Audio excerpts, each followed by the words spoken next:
John Cena heel turn பண்ணப்போ ஃபேன்ஸ்க்கெல்லாம் இன்ட்ரெஸ்டிங்காக தோணுச்சு. இவ்வளோ இயர்ஸ் ஃபேஸ் சீனா மட்டும்தான் பார்த்துருக்கோம், ஹீல் சீனா புது கேரக்டராக இருக்கும்னு ஃபேன்ஸ் நினச்சிட்டு இருந்தோம். ஜான் சீனா வர்சஸ் கோடி ரோட்ஸ் ஸ்டோரி லைன் அப்போ கோடி ஒவ்வொரு வாரமும் சீனாக்கு கிராஸ் ரோட்ஸ் போட்டுட்டே இருந்தார்.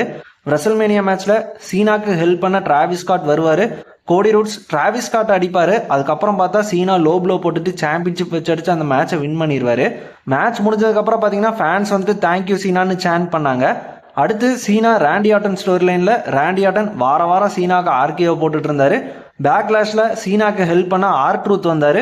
ராண்டி ஆட்டன் ஆர் ட்ரூத் அடிச்சிருவாரு. அதுக்கப்புறம் சீனா ராண்டிக்கு லோ ப்ளோ போட்டுட்டு சாம்பியன்ஷிப் வச்சு அடிச்சு வின் பண்ணிட்டாரு. ஹீல் சீனாவோட ஃபினிஷர் என்னன்னா லோ ப்ளோ போட்டுட்டு சாம்பியன்ஷிப் வச்சு அடிக்கிறது தான். ஃபேன்ஸ் பேக்லாஷ்லேயும் தேங்க்யூ சீனான்னு தான் சேன் பண்ணாங்க. ஒரே பேட்டர்னில் தான் சீனாவோட ஹீல் ரன் போகுது.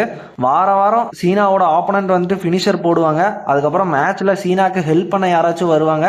சீனா அதுக்கப்புறம் லோ ப்ளோ போட்டுட்டு சாம்பியன்ஷிப் வச்சு அடிச்சு வின் பண்ணிடுவார். ஜான் சீனா அவரோட ஹீல் கேரக்டரை வந்துட்டு மெயின்டைன் பண்ணிட்டு தான் இருக்காரு. ஆனால் ஃபேன்ஸ் ஜான் சீனாக்கு சேர் பண்ணுறாங்க, தேங்க்யூ சொல்கிறாங்க. டபிள்யூடபிள்யூ சரி, ஃபேன்ஸும் சரி, ஜான் சீனாவும் சரி, இந்த ஹீல் டர்னுக்கு நாம் ஒரு எக்ஸ்பெக்டேஷன் வச்சுருந்தோம். ஆனால் இந்த ஹீல் டர்ன் எந்த அளவுக்கு சீனாவோட இப்போ இருக்கிற சுச்சுவேஷனுக்கு செட் ஆகுதுன்னு தெரியல.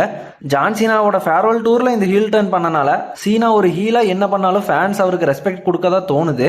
இவ்வளோ இயர்ஸ் சீனா டபிள்யூடபிள்யூக்காக நிறைய உழைச்சிருக்காரு.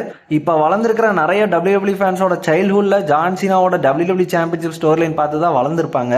சீனா ஹீல்டனோட ஹைப் அளவுக்கு அவரோட ஸ்டோரி லைன்ஸ் இல்லை. ஆனால் சீனா ஃபேர்வெல் டூர்னால சீனாவை ஸ்பெஷலாக காட்டணும் தான் டபிள்யூடபிள்யூ இந்த ஸ்டோரி லைன் ட்ரை பண்ணியிருக்காங்க. சீனா வர்சஸ் ராண்டி ஆட்டன் முடிஞ்சிருச்சு. John Cena versus CM bunk story line தான் ஃபேன்ஸோட அடுத்த எக்ஸ்பெக்டேஷனாக இருக்குது. ஆனால் பங்க் வந்துட்டு செத்ராலின் ஸ்டோரி லைன் இப்போதைக்கு இன்வால்வ் ஆயிருக்காரு. பார்ப்போம் சீனா வர்சஸ் சிஎம் பங்க் நடக்குதான்னு. எலிமினேஷன் சேம்பர்லேயே ராலின்ஸ் ஹெல்ப்ல தான் சீனா வந்துட்டு சிஎம் பங்கை தோக்கடிச்சாரு. சீனா பங்கோட ப்ரோமோஸ் நல்லா இருக்கும், பார்ப்போம் அந்த மேட்ச் நடக்குதான்னு. சீனா 17 டைம் சாம்பியன் ஆனது எனக்கு ரொம்ப சந்தோஷம். சீனா அந்த ரெக்கார்டு ஹோல்டு பண்ண கரெக்டான ஆள் தான்.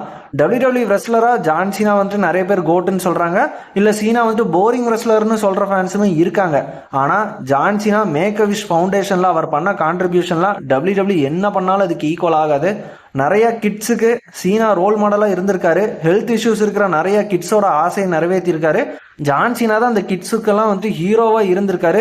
நிறைய பேர் இன்ஸ்பயர் பண்ணி மோட்டிவேட் பண்ணியிருக்காரு. ஜான் சீனா ஹீல் டர்ன் இப்போ வர எப்படி போகுதுன்னு உங்கள் ஒப்பீனியனை கமெண்ட் பண்ணுங்க.